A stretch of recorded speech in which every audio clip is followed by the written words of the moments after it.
여러분 혹시 히말라야 산맥에 있는 신비의 땅 베율이라는 이름을 들어보신 적 있습니까? 베율이라는 곳. 베율은 티베트 불교의 창시자 파두마 삼바바가 예언한 전설의 땅으로 인간의 모든 고통과 절망을 잊게 해준다는 꿈의 파라다이스라고 합니다. 지금 티베트의 정신적인 지도자 제14대 달라이 라마도 베율이란 곳이 히말라야 어느 곳에 존재한다고, 실제로 존재한다고 확인해 준 바 있습니다. 미국의 탐험가 이안 베이커라는 괴상한 친구가 있습니다.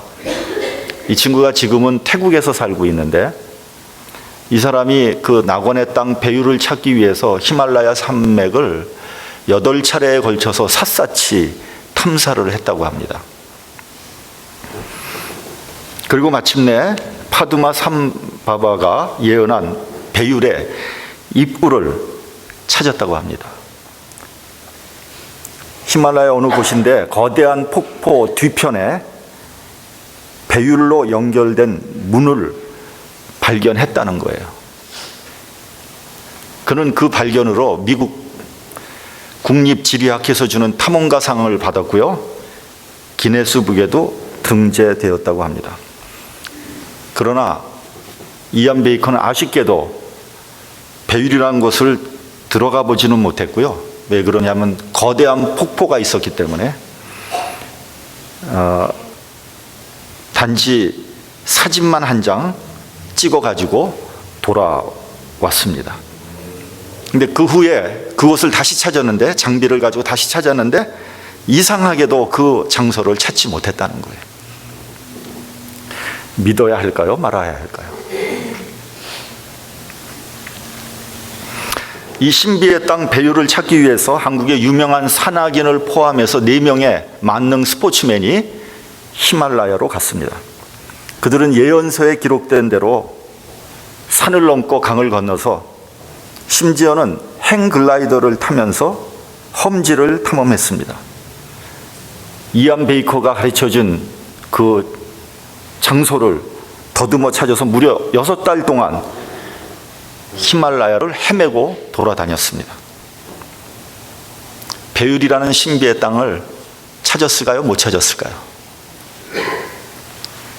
결론은 베율이라는 것은 어떤 구체적인 지역이 아니라 각자의 마음속에 있다는 결론을 내렸다는 거예요. 별 싱거운 사람들 다 있어요. 그거 몰랐단 말입니까? 그걸 찾으러 히말라야까지 갔단 말이에요.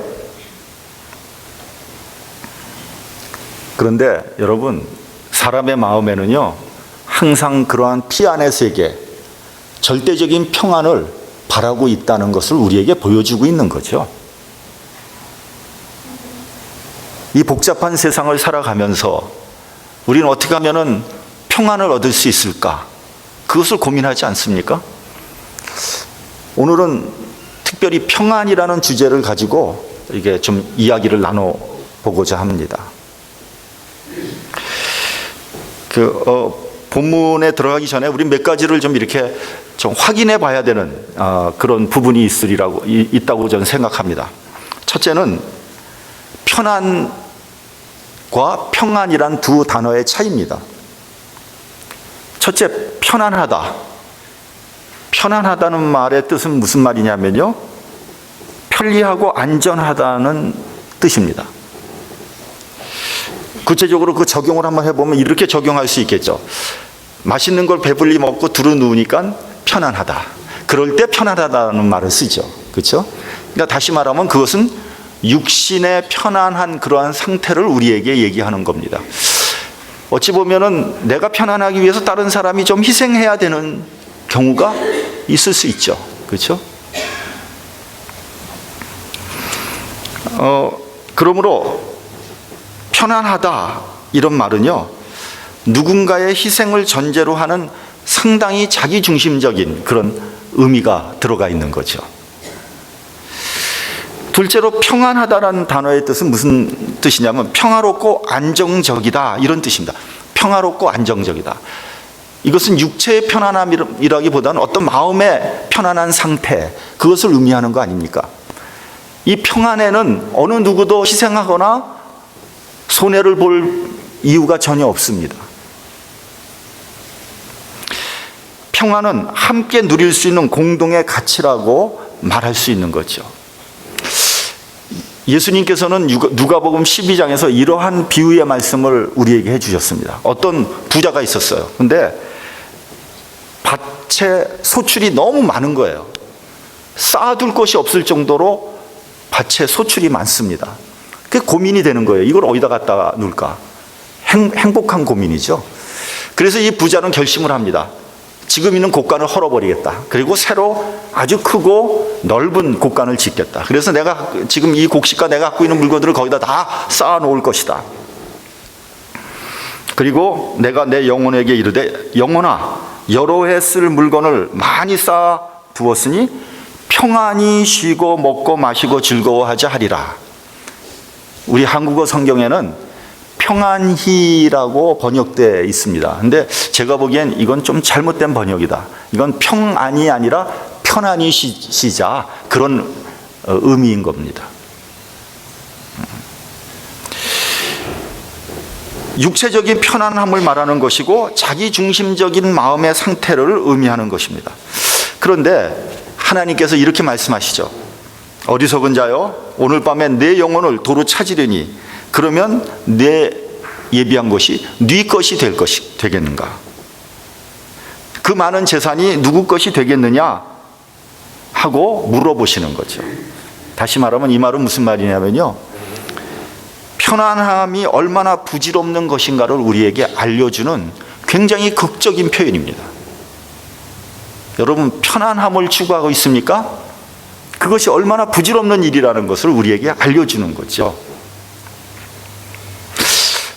여러분, 편안함은요, 주로 외부적인 환경에서 오는 겁니다.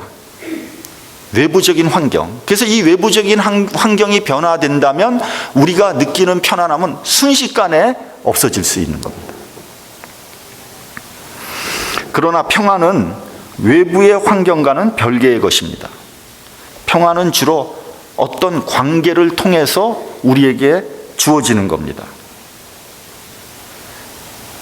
그렇기 때문에 외부의 환경이 변한다고 해도 평안은 없어지지 않습니다. 특히 평안은요, 하나님과의 관계 속에서 우리에게 오는 겁니다. 따라서 여러분, 우리가 추구해야 되는 것은 편안이 아니라 평안이라는 사실이죠. 그리고 하나님께서 우리에게 주시고자 하는 것도 편안한 것이 아니라 평안을 주시려고 하는 거죠. 또 하나 우리가 좀 생각하고 넘어가야 될 것이 있습니다. 뭐냐 하면 평안과 평화입니다. 평화. 여러분, 평화와 평안은 상당히 다른 의미가 있죠. 평화는 영어로 peace 아닙니까? peace. 전쟁과 평화, 그럴 때 이 평화는 전쟁의 반대말이라고도 할 수 있습니다. 그렇다고 해서 여러분, 전쟁이 없다고 다 평화로운 것입니까? 그런 건 아닙니다. 여러분, 우리나라가 6.25 사변이 지나고 한 60년 이상 지났잖아요. 우리나라가 평화로운 나라입니까? 네, 평화로운 나라가 아니죠. 평화를 지키고는 있지만 평화롭지 않습니다. 이 말은 뭘 의미하는 거냐면 평화는 힘에 의해서 지켜지고 있다는 것을 우리에게 알려주고 있는 겁니다. 예를 들면 미국 대통령은 세계 평화를 위해서 노력한다. 이 말은 무슨 말입니까? 미국의 힘을 가지고 세계 평화를 유지하려고 한다, 그런 뜻입니다. 따라서 평화는 힘이 있는 자만 지킬 수 있는 겁니다. 힘이 없는 자는 평화를 이야기할 자격이 없습니다.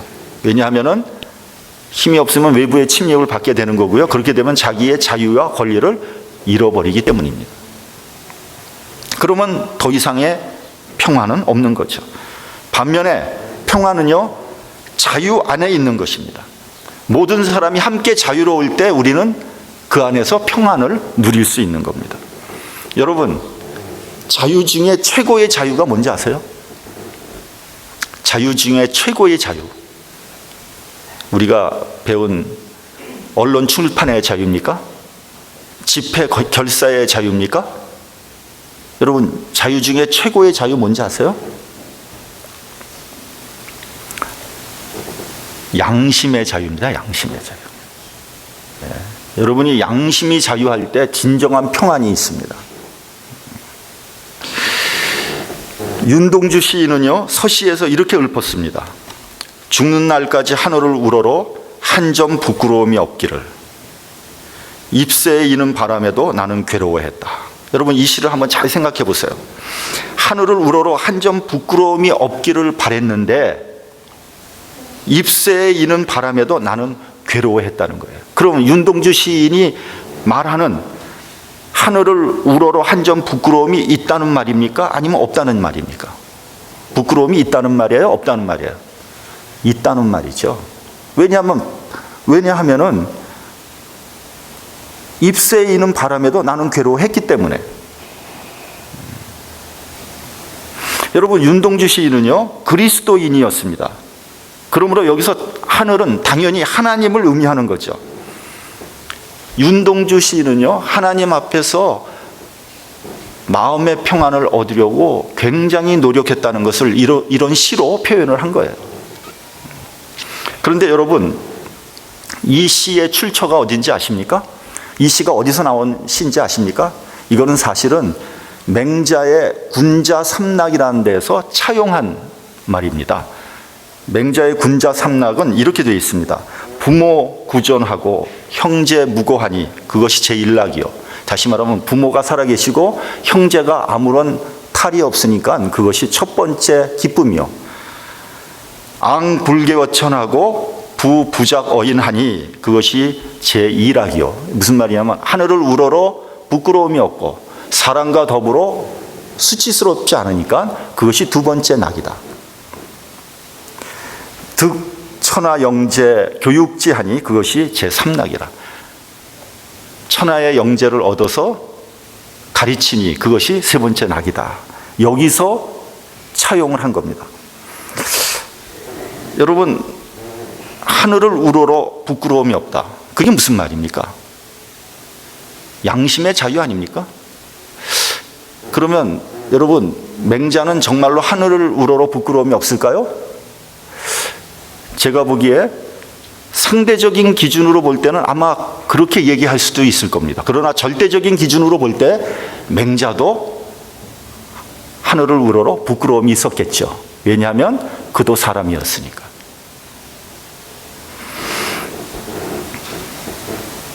여러분, 진정한 평안은요, 양심의 자유에서 오는 겁니다. 이것은 곧 죄사함을 받아야지 얻을 수 있는 겁니다. 하나님을 믿고 예수님의 공로로 죄사함을 얻을 때 우리 마음에 강 같은 평화가 임하게 됩니다. 그것을 히브리어로 뭐라 그러냐? 샬롬이라고 하는 겁니다. 어떤 환경에서도 어떤 상황에서도 평안을 얻을 수 있는 절대적인 평안, 그것이 샬롬입니다. 우리가 예수를 믿고 거듭나게 될 때 세상에서 얻을 수 없는 기쁨과 감격이 우리 심령 가운데 임하게 됩니다. 왜 그런 기쁨이 임하게 되는지 아십니까? 그것은 죄사함을 받은 양심의 자유에서 오는 겁니다. 다시 말하면 샬롬입니다. 주님께서 우리에게 이러한 평안을 주시기를 원했던 겁니다. 우리 본문 27절을 같이 봉독하겠습니다. 본문 27절. 평안을 너희에게 끼치노니 곧 나의 평안을 너희에게 주노라. 내가 너희에게 주는 것은 세상이 주는 것 같지 아니하니라. 너희는 마음에 근심도 말고 두려워하지도 말라. 예수께서 우리에게 주려고 하는 그 평안은 세상이 주는 것과 같지 않다고 했습니다. 그러므로 너희는 마음에 근심도 말고 두려워하지도 말라고 했습니다. 자, 세상이 주는 평안, 그리고 주님이 주시는 평안은 상당히 다르다는 거죠. 어떻게 다릅니까? 첫 번째, 세상이 주는 평안은요, 여건에 의해서 좌우됩니다. 여건이 좋으면 평안하다고 생각하고요, 여건이 안 좋으면 평안이 없어진다 생각을 합니다. 예를 들면 돈이 없는 사람들은 돈이 많으면 평안해질 거라고 생각을 한다, 이런 얘기예요. 그리고 높이 올라가기를 원하는 사람은 출세를 하면 평안해진다고 생각을 합니다.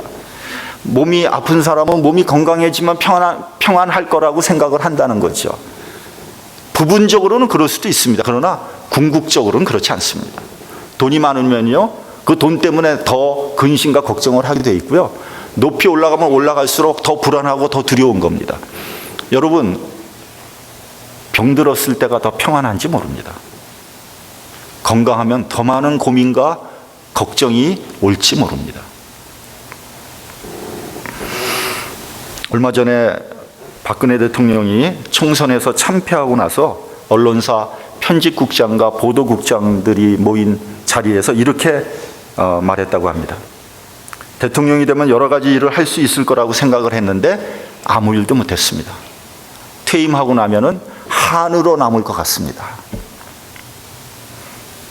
막강한 권력을 가진 대통령이라면 자기가 하고 싶은 일을 많이 할 수 있을 것 같은데 자기 마음대로 할 수 있는 일이 거의 없었던 것 같아요.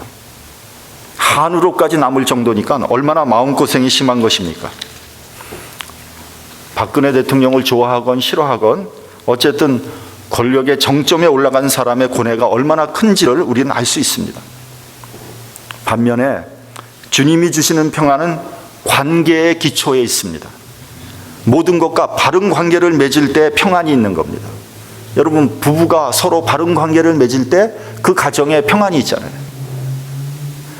고용인과 피고용인이 바른 관계를 맺을 때 그 회사가 평안한 겁니다. 사람과 사람 관계, 특별히 하나님과 바른 관계를 맺을 때 평안이 있는 겁니다. 여러분, 근데 그 관계가 왜 깨지는 겁니까? 우리 그 깊은 곳에 해결되지 못한 죄가 있기 때문입니다. 그렇기 때문에 여러분, 죄인은요, 어떤 여건에서도 평안하지 못합니다. 둘째로, 세상이 주는 평안은 결과와 성취에 의존합니다. 결과가 좋아야지, 뭔가 바라는 것을 얻어야지 평안이 온다고 생각합니다. 그래서 끝까지 견디며 노력하는 거예요. 그러나 그 속을 들여다보면요, 사실은 성공하지 못할까 봐 굉장히 불안한 겁니다. 또 성취를 하고 성공을 해도 그것을 지키기 위해서 근심과 걱정을 하게 되는 겁니다. 따라서 늘 불안한 거예요. 그러나 주님께서 주시는 평안은 그 과정에서부터 평안을 얻게 됩니다. 결과가 그렇게 중요한 게 아니에요. 성공을 꼭 해야 되는 것만은 아닙니다. 그 모든 과정에서 하나님의 축복이 있다고 생각을 하는 겁니다. 그러므로 행복한 겁니다. 셋째로, 세상이 주는 평안은요, 눈에 보이는 것에 의존합니다. 문제가 없으면 평안하다고 말을 합니다. 여러분, 그러나 문제가 없다고, 눈에 보이는 것이 없다고 다 평안한 겁니까? 그렇지 않습니다. 오히려 그 내면에 들어가면 더 큰 갈등과 긴장이 있을 수 있습니다. 복잡합니다. 마치 오리가 물 위에서 평안하게 떠다니고 있지만 그 물 밑에서는 계속해서 자맥질을 하는 것과 같은 겁니다. 그러나 주님이 주시는 평안은 하나님의 약속에 의지합니다. 눈에 보이지 않지만 하나님의 약속을 신뢰하기 때문에 걱정하지 않습니다.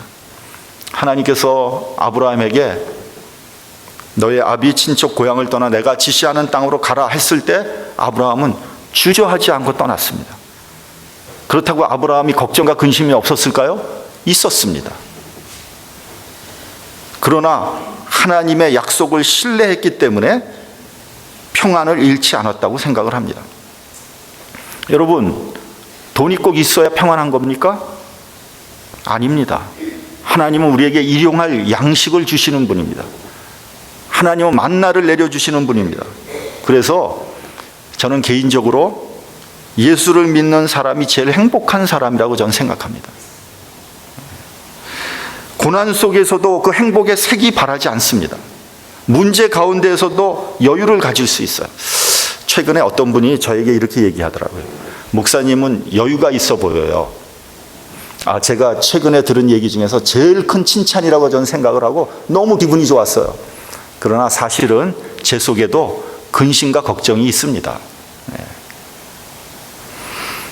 그러나 궁극적으로 하나님께서 모든 문제를 합해서 선을 이루실 거라는 그런 믿음이 있습니다. 그래서 마음에 평안이 있고 행복한 거죠. 여러분, 세상이 주는 평안은요, 일시적입니다. 피상적입니다. 상대적입니다. 그리고 위장된 거짓된 평안입니다. 세상의 기쁨은 오래가지 않습니다. 그러나 주님께서 주시는 평안은 변하지 않습니다. 영원합니다. 저는 여러분 모두가 주님께서 주시는 이러한 평안을 소유하시기를 바랍니다.